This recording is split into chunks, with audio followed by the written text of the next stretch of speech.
എത്ര ജന്മം പ്രയാസപ്പെട്ടിക്കാലം അത്ര വന്നു പിറന്നു സുകൃതത്താൽ.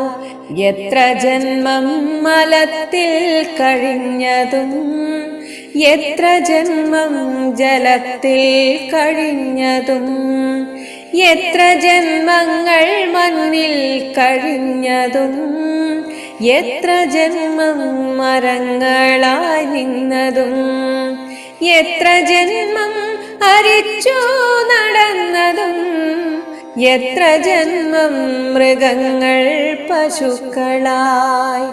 അതു വന്നിട്ടി വണ്ണം ലഭിച്ചൊരു മർത്യജന്മത്തിൻ മുൻപേ കഴിച്ചു നാം. എത്രയും പണിപ്പെട്ടിങ്ങു മാതാവിൻ ഗർഭപാത്ര